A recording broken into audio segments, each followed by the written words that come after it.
कृष्णा कृष्णा कृष्णा गाना नाम है। ये मूल मंत्र ये है। हां, वेद मंत्र है ये। शुद्ध उच्चारण इसका क्या है? हरे राम राम राम हरे हरे, हरे कृष्ण कृष्ण कृष्ण हरे हरे। ये वेद मंत्र बोल रहा हूं मैं। फिर इसको, इस पर विचार किया गया कि इस मंत्र को सब लोग नहीं बोल सकते, क्योंकि कोई अशुद्ध है कोई शुद्ध है, तो इस मंत्र को उल्टा कर दिया गया ताकि जपने का कोई दोष ना लगे, इसलिए इसको उल्टा। फिर उल्टा कैसे जपते हैं लोग? हरे कृष्ण। इसका वेद में शुद्ध उच्चारण ये है। शुरू कहां से होता है ये मंत्र? हरे राम राम राम हरे हरे, हरे कृष्ण कृष्ण कृष्ण हरे हरे। फिर इसे उल्टा कर दिया तो ये बन गया हरे कृष्ण। उसमें पहले राम का नाम आता है, हरे राम राम राम हरे हरे, हरे कृष्ण कृष्ण कृष्ण, ये शुद्ध है। फिर ये वेद मंत्र है। फिर इसे उल्टा किया गया तो ये लौकिक मंत्र हो गया, महामंत्र है ये। फिर इसको जपने का अधिकार सबको मिल गया उल्टा होने से, क्योंकि सीधा जपेंगे तो इसके नियम फॉलो करने पड़ेंगे, शुद्धि का ध्यान इसका। इसलिए फिर इसको कह दिया गया हरे कृष्ण कृष्ण कृष्ण हरे हरे, हरे राम राम राम हरे हरे।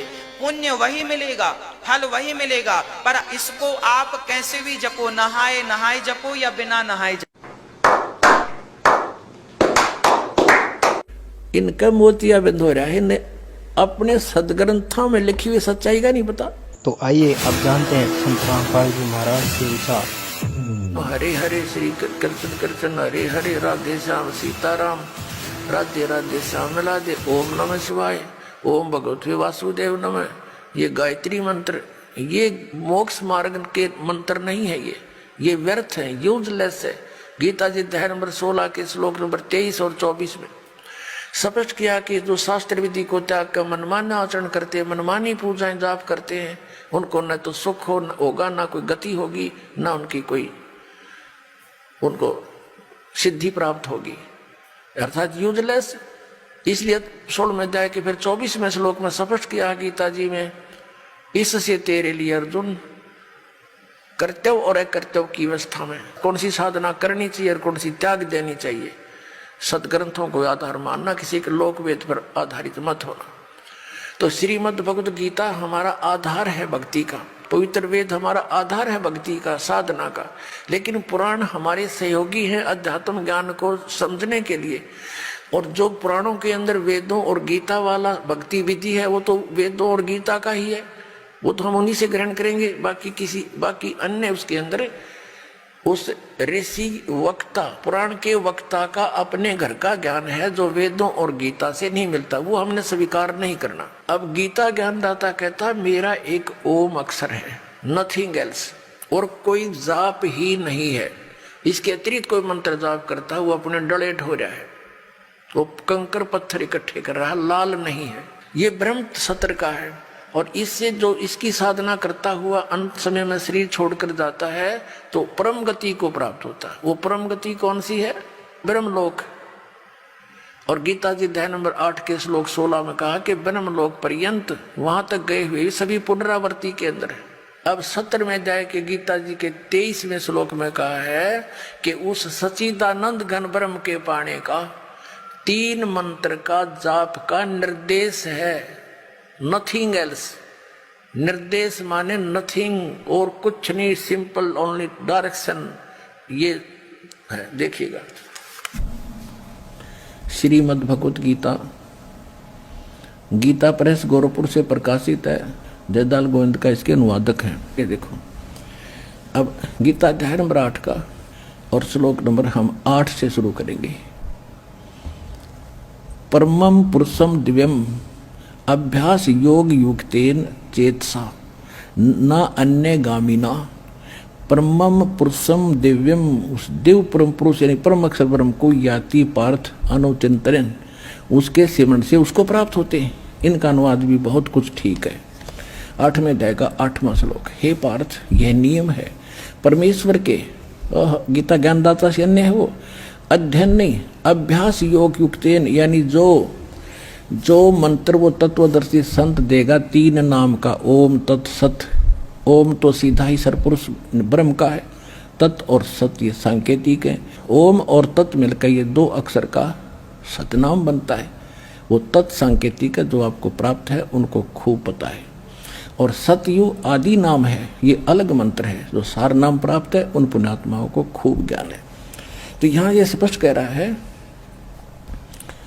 कि उस मंत्र के अभ्यास से, ये योग न ध्यान का इसमें मतलब है नहीं, ये तो हठ योग को ध्यान मानते नहीं।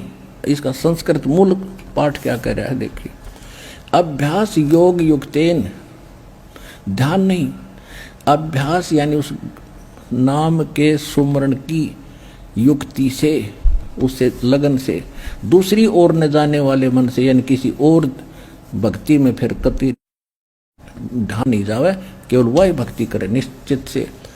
अनुचिंतन, निरंतर चिंतन करता हुआ परम दिव्यम पुरुषम याति है।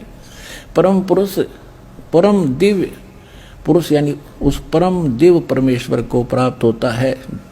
गीता ज्ञान दाता से अन्य है वो परम अक्षर ब्रह्म, और वो सच्चिदानंद घन ब्रह्म जिसका 3 मंत्र का जाप है, उसको प्राप्ति कर, उसकी शरण में जाने को गीता ज्ञान दाता कह रहा है।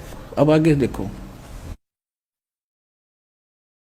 8वें अध्याय का 9वां श्लोक हम फिर पढ़ेंगे। 8वां तो पढ़ लिया, 9वें फिर इसमें परमात्मा का नाम भी लिखा है, लेकिन ये विषय अलग हो जाएगा, अब यहाँ करेंगे। जो कवियम सर्वे कर दिया, कवियम ये लिखना था, जो कबीर देव है अनादि, सबके नियंत्रता, सूक्ष्म से भी अति सूक्ष्म, सबके धारण पोषण करने वाले, अचिंत स्वरूप और सूर्य के सदृश चेतन। अब देखो, हे निराकार बताओ भगवान ने, और इसमें लिखा हो तो सूर्य जैसा है, सूर्य का निराकार है, तो ऐसे परमात्मा 100 प्रकाशित उसका शरीर, सूर्य के सदृश नित्य चेतन प्रकाश, अविद्या से अति परे, सच्चिदानंद घन परमेश्वर का जो श्रवण करता है। 9वां हो लिया, 10वां पढ़ेंगे। वह भक्ति युक्त पुरुष, यानी उस परमात्मा की भक्ति करने वाला, योग बल से, यानी भक्ति की साधना के बल से, उसकी शक्ति से भ्रकुटी में के मध्यम में प्राणों को अच्छी प्रकार स्थापित करके फिर निश्चल मन से श्रवण करता हुआ उस तत्तम या उस अज्ञान अंधकार में छुपे हुए उस परमात्मा के दिव्यम परमम पुरुषम, परम अक्षर ब्रह्म को, उस दिव्य परम पुरुष को गीता ज्ञान दाता से अन्य को ही प्राप्त होता है। आ गया समझ में? है। अब ये किसके शरण में जाने को कह रहा गीता ज्ञान दाता? कि उस परम अक्षर ब्रह्म की शरण में जा।